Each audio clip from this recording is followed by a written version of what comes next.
विद्यार्थी को रिप्रेजेंटेटिव किसको बनाएंगे? जो कुलपति के माध्यम से जो चाटुकार होगा उनको वो बनाएंगे। ऐसे तो आम छात्र की आवाज बन के नहीं उठ पाएगा। अपने अनुसार राज्य सरकार यहाँ का VC नियुक्त करेंगे, VC यहाँ का जो छात्र परिषद है उसको नियुक्त करेंगे। इस तरीका से कहीं ना कहीं मतलब वो लोग अपना एक सिंडिकेट बनाना चाहते हैं।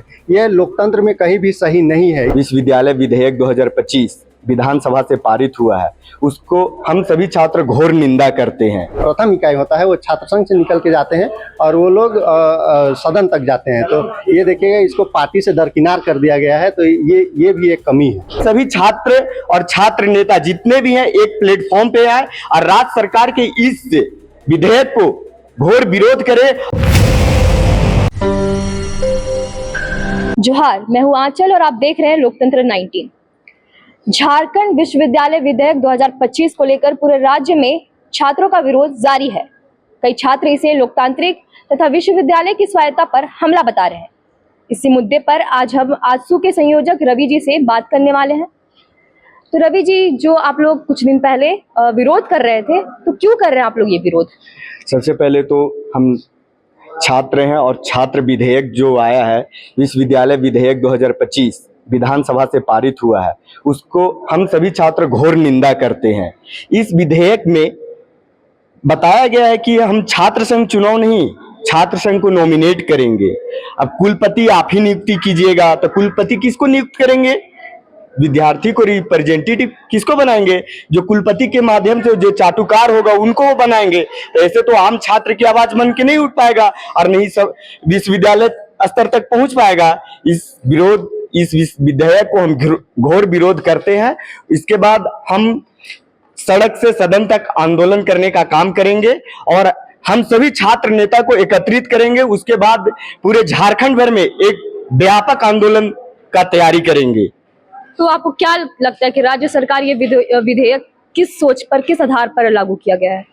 राज्य सरकार की मंशा थी कि हम VC को खुद से नियुक्त करेंगे, उसमें उनका परसेंटेज सेटिंग गेटिंग ये सब धंधा बनेगा। और राज्य सरकार तो एक चुनाव नहीं करा पा रही है 6 साल से, जो नगर इकाई का चुनाव है वो हस्तक्षेप कर रही है विश्वविद्यालय में हस्तक्षेप करके वो 1 साल का छात्र संघ का चुनाव होता है लिंगो कमेटी के सुप्रीम कोर्ट के जजमेंट के अनुसार। 1 साल में तो चुनाव 6 साल का नहीं करा पा रहे, तो 1 साल का चुनाव ये क्या करवा पाएंगे? आप ही बताइए, पूरे आम छात्र आम जनता बताए कि छात्र संघ का चुनाव 1 वर्ष का होता है और 5 पद पे चुनाव होता है। अरे मात्र 2 पद का जिक्र किए हैं, अध्यक्ष और सचिव। ये तो सही नहीं है। तो अगर ये लागू हो जाता है ये नियम, तो सबसे ज्यादा किन्हें दिक्कत होगी इस नियम की? जो छात्र राजनीतिक में रुचि रखते हैं उन छात्रों को इस विधेयक से वंचित करने का प्रयास किया जा रहा है। और जो नए पौधा लगाने का प्रयास छात्र राजनीतिक करता है और नए पौधा राजनीतिक में उगाने का प्रयास करता है, उस नए पौधा को दबाने का प्रयास करेगा ये विधेयक। तो आपको लगता है कि अगर राज्य सरकार अगर पूरी कार्रवाई को अपने अंदर लेती है तो वो निष्पक्ष रूप से काम नहीं करेगी? ऑब्वियसली है कि जब आप JPSC का अध्यक्ष को नियुक्त नहीं कर पाते हैं तो आप विश्वविद्यालय में कुलपति नियुक्त कर पाएंगे और कुलपति फिर छात्र रिप्रेजेंटेटिव को नियुक्त कर पाएंगे? ऐसा तो हो नहीं पाएगा। तो इसमें हमको तो ये नहीं लगता ये विधेयक से आम छात्रों को कोई फायदा होगा। तो क्या लगता है आगे क्या आप लोगों की क्या कार्रवाई रहेगी इस पे? हम आजसू छात्र संघ और पूरे हम सभी छात्र संघ को बोलेंगे, आग्रह करेंगे कि आप सभी छात्र राजनीतिक में रुचि रखते हैं, तभी आप छात्र नेता हैं और छात्रों की समस्याओं से अवगत होते हैं। तो हम बोलेंगे सभी छात्र और छात्र नेता जितने भी हैं एक प्लेटफॉर्म पे आए और राज्य सरकार के इस विधेयक को घोर विरोध करें और राज्य सरकार को बोले कि इस विधेयक को वापस ले, ताकि हम सभी छात्र और छात्र राजनीतिक में रुचि रखने वाले विद्यार्थी इस पे अपना नई जीवन का शुरुआत जो राजनीतिक में कदम रखना चाहते हैं उनका ये सफल प्रयास होगा। नहीं तो ये सरकार इसी पहला स्टेज को ही ये सरकार दबाने का काम कर रहा है, जो विद्यार्थी जो छात्र राजनीतिक में आना चाहते हैं। अभी हमारे पास एक और सदस्य हैं आजसू के, उनसे भी बात करेंगे और जानेंगे कि वो इस विधेयक को किस तरीके से देखते हैं। क्या नाम हुआ आपका?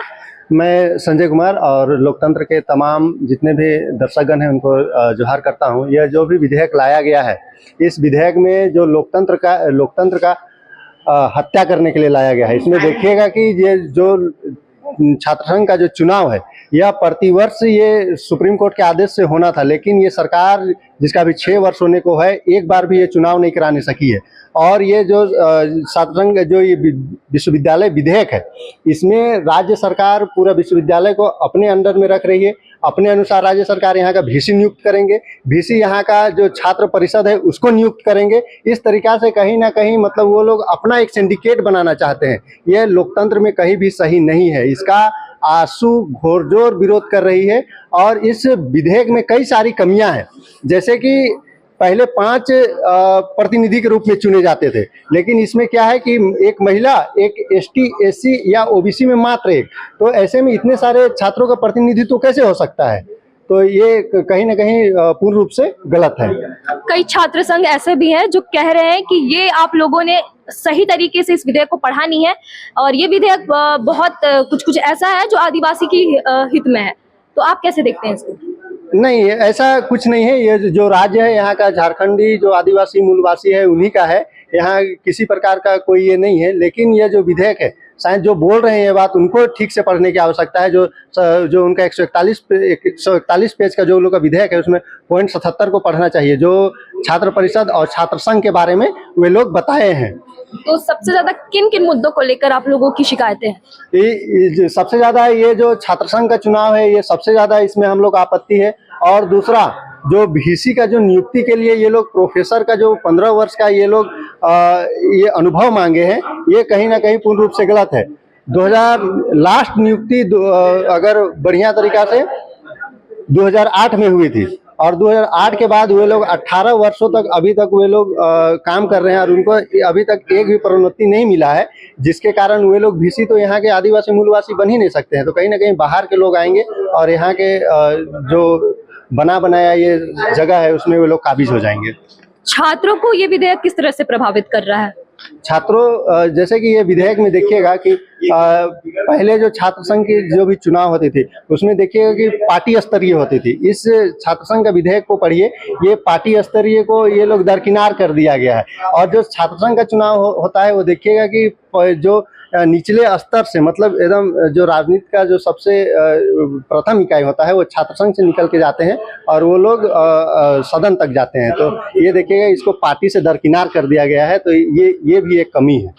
तो आगे की क्या तैयारियां हैं आप लोगों की? आगे हम लोग चरणबद्ध आंदोलन करेंगे और इस नीति का घोरजोर विरोध करेंगे।